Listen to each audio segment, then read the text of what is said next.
आज की तारीख में देश का सबसे बड़ा नेता कौन? ये वो सवाल है जिसको लेकर अगर मैं ये कहूं कि देश का सबसे बड़ा सर्वे सामने आ गया है और उस सर्वे ने आज की तारीख में प्रधानमंत्री नरेंद्र मोदी की, गृह मंत्री अमित शाह की यानी कि भारतीय जनता पार्टी के चाणक्य की और इनके साथ साथ उन तमाम इंडिया गठबंधन के नेताओं की भी जो लगातार राहुल गांधी को, कांग्रेस को चुनौती देते हैं, उन सबकी रातों की नींद उड़ा दी है। तो आप क्या कहिएगा? और इसके साथ ही साथ गोदी मीडिया में तो गजब का हाहाकार है, कोई कवर करने को तैयार नहीं है, जबकि देश का सबसे बड़ा सर्वे आज की तारीख में राहुल गांधी के नाम पर मुहर लगाता नजर आ रहा है। जी हां, देश के सबसे बड़े सर्वे में आज की तारीख में सबसे बड़े नेता बनकर उभरे हैं राहुल गांधी। नमस्कार, मैं स्वप्निल और आप मुद्दा देख रहे हैं। दोस्तों, आगे बढ़े उससे पहले वही छोटी सी अपील। मुद्दा इन दिनों एक गंभीर आर्थिक संकट से जूझ रहा है। एक तरफ हमारे मेन बैंक अकाउंट्स लंबे समय से फ्रीज चल रहे हैं, तो दूसरी तरफ हमारे 2.5 साल पुराने चैनल को हमसे लंबे समय तक छीन कर रखा गया था। ऐसे में डे टू डे ऑपरेशंस में मुद्दा को काफी मुश्किलों का सामना करना पड़ता है। लिहाजा आपसे गुजारिश है, यदि आप चाहें तो स्क्रीन पर दिख रहे क्यूआर कोड या फिर के नीचे दिख रहे यूपीआई नंबर के जरिए मुद्दा की छोटी छोटी मदद जरूर कीजिएगा। अब दोस्तों, बात सिर्फ ये नहीं है कि राहुल गांधी आज की तारीख में देश के सबसे बड़े नेता बनकर उभरे हैं, बल्कि बात तो यह भी है कि राहुल गांधी जिन मुद्दों को आज की तारीख में उठा रहे हैं, उनमें एक प्रबल मुद्दा है, बड़ा मुद्दा है, वोट चोरी का। वो मुद्दा भी आज की तारीख में देश का एक बड़ा मुद्दा बनकर उभर आया है और ये सारे आंकड़े देश के उस सर्वे से रिलेटेड हैं जिस सर्वे को आज भी इस देश का जो मेन स्ट्रीम मीडिया है ना, वो कहता है सबसे बड़ा सर्वे। कौन सा सर्वे है वो? उस सर्वे का नाम है MOTN, mood of the nation. हर 6 महीने के अंतराल पे ये सर्वे होता है। अब मैं आपको कुछ आंकड़े आपकी स्क्रीन पर बारी बारी से जरा दिखाना चाहता हूं। मसलन मैंने आपसे कहा था सबसे बड़ा मुद्दा क्या? राहुल गांधी का वोट चोरी कैंपेन जनता पर कितना प्रभाव डाल पाया? बहुत अधिक 40%, थोड़ा बहुत 13% और कोई असर नहीं 27%। 40% का आंकड़ा इस देश का, वो ये कहता है कि वोट चोरी इस देश में एक बड़ा मुद्दा है। इसके अलावा स्क्रीन बदलिए, आपकी स्क्रीन पर एक दूसरी स्क्रीन। अब कांग्रेस को चलाने के लिए कौन सा नेता सबसे बेहतर है? और इसमें नाम शामिल किए गए राहुल गांधी 36%, प्रियंका गांधी वाड्रा 9%, सचिन पायलट 7%, शशि थरूर 4% और मल्लिकार्जुन खड़गे यानी कि वर्तमान कांग्रेस अध्यक्ष, वो सिर्फ और सिर्फ 2%। अब इसमें सबसे मजे की बात यह है कि राहुल गांधी के 36% के इर्द गिर्द कोई भी नेता हालांकि खड़ा होता हुआ नजर नहीं आ रहा है। हालांकि अभी आपको और भी आंकड़े दिखाएंगे, लेकिन उससे पहले एक और, बतौर नेता विपक्ष राहुल गांधी का प्रदर्शन कैसा है? और मूड ऑफ द नेशन ने भी इस बार खेल कर दिया। आपके स्क्रीन पर वो आंकड़ा है। बेहतरीन 24%, अच्छा 20%, औसत 18%, खराब 17%, बहुत खराब 14%। देख रहे हैं कितने सारे ऑप्शन दे दिए? बेहतरीन, अच्छा, औसत, खराब, बहुत खराब। भाई 3 ही ऑप्शन दे देते, बेहतरीन, अच्छा और खराब। इतने सारे ऑप्शन देने की क्या जरूरत थी? लेकिन इसको भी अगर मिला जुला के देखें तो 24% और 20% यानी कि 44% लोग मानते हैं कि बतौर नेता प्रतिपक्ष राहुल गांधी बेहतरीन काम कर रहे हैं। एक और आंकड़ा आपकी स्क्रीन पर, इंडिया गठबंधन का नेता कौन होना चाहिए? और ये वो आंकड़ा है जो सबका सरदर्द बढ़ाता हुआ नजर आएगा। राहुल गांधी 29% लोग मानते हैं कि इंडिया गठबंधन का अगर कोई नेता होना चाहिए तो वो राहुल गांधी। ममता बनर्जी 7%, अरविंद केजरीवाल 6%, अखिलेश यादव 6%। ये आंकड़े आपने देखे।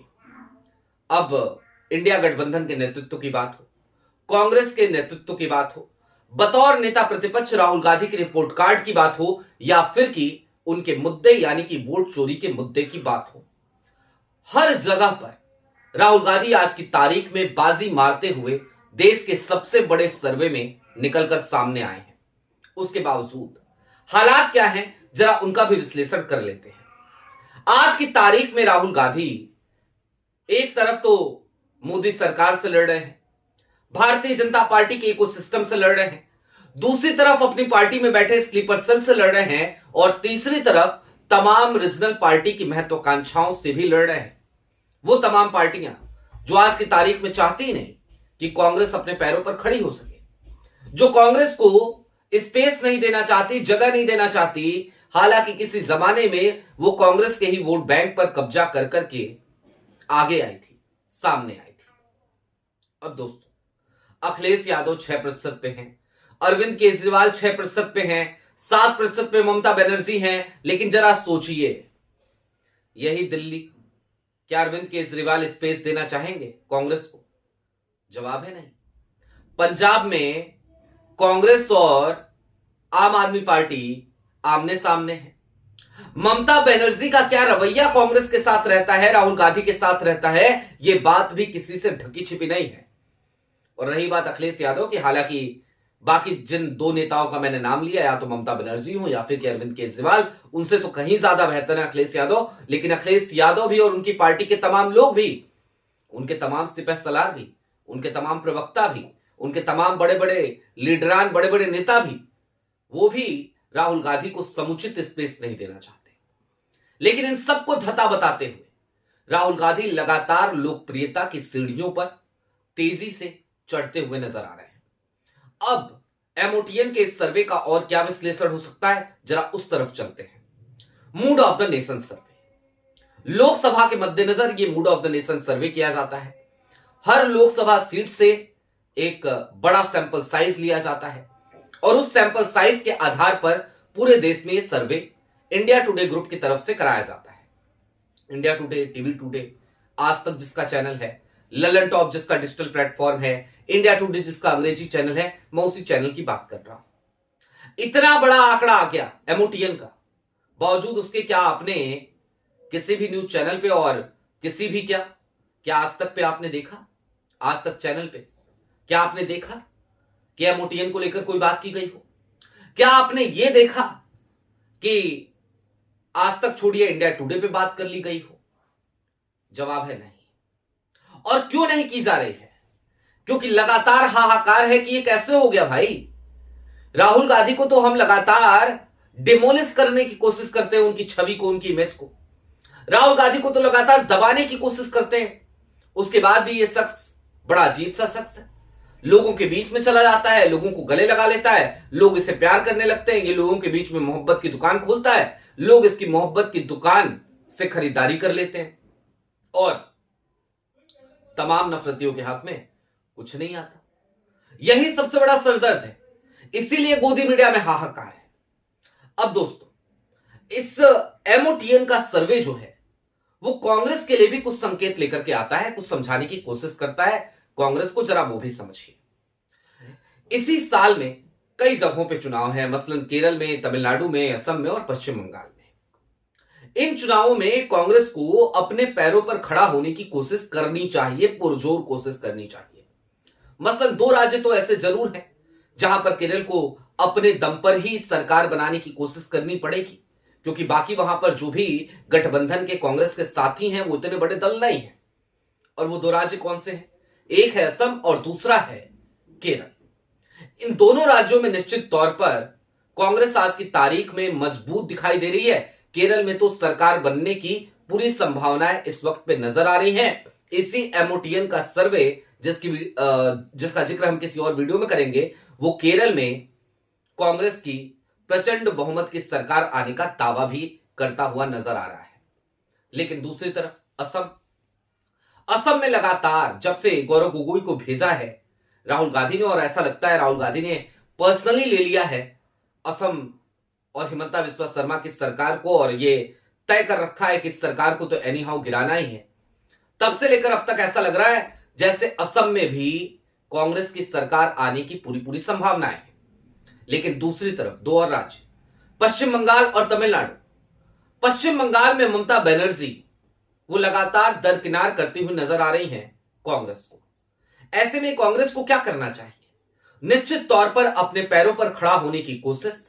निश्चित तौर पर कांग्रेस को चाहिए कि वो खुल करके वहां पर जमीन पर उतरे, पश्चिम बंगाल की सरकार की खामियां वो लगातार गिनाए और ये भूलकर गिनाए कि इसका आने वाले 2029 के लोकसभा में कोई परिणाम होगा कि नहीं होगा, कहीं इसका दुष्परिणाम ना झेलना पड़े। ये सोचने की जरूरत इस वक्त पे कांग्रेस को नहीं है। 2029 बहुत दूर की कौड़ी है, अभी ये विधानसभा चुनाव है और यहां पर कांग्रेस को अपने पैरों पर मजबूती से खड़ा होने की पुरजोर कोशिश किसी भी हाल में करनी पड़ेगी इन तमाम विधानसभा चुनाव में। और ये सिर्फ मामला 2026 के इन 4 राज्यों के चुनाव तक सीमित नहीं है। आप देखिए, एक जिक्र और कर लेते हैं तमिलनाडु का। तमिलनाडु में अभी एक अगली वीडियो में लेकर के आऊंगा जिसमें बताऊंगा कि टीवी के यानी कि एक्टर विजय, उनके पिता ने क्या ऑफर दिया है, क्या बातें कही हैं कांग्रेस को लेकर। उसके बाद भी कांग्रेस वहां पर डीएमके के साथ गठबंधन की मजबूरियां निभा रही है।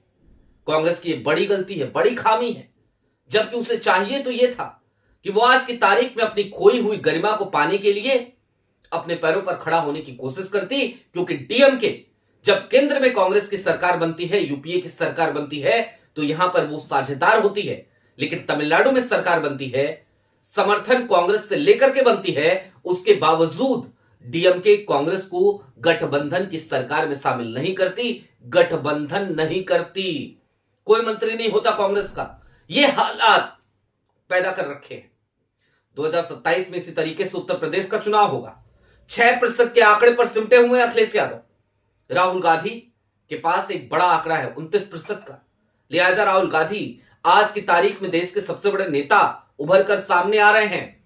देश का सबसे बड़ा सर्वे आज की तारीख में राहुल गांधी को देश का सबसे बड़ा नेता बता रहा है। उसके बावजूद अगर कांग्रेस अपने पैरों पर खड़ा होने की कोशिश नहीं करेगी, बैसाखियों का साथ नहीं छोड़ेगी, तो वो उसके लिए निश्चित तौर पर खतरे की घंटी है। आपकी क्या राय है कमेंट बॉक्स में जरूर हमें बताइएगा। अभी के लिए दीजिए इजाजत। चलते चलते फिर वही अपील, चैनल पर नए हो तो सब्सक्राइब करते हुए जाइएगा, सक्षम हो तो छोटी छोटी मदद मुद्दा की जरूर कीजिएगा।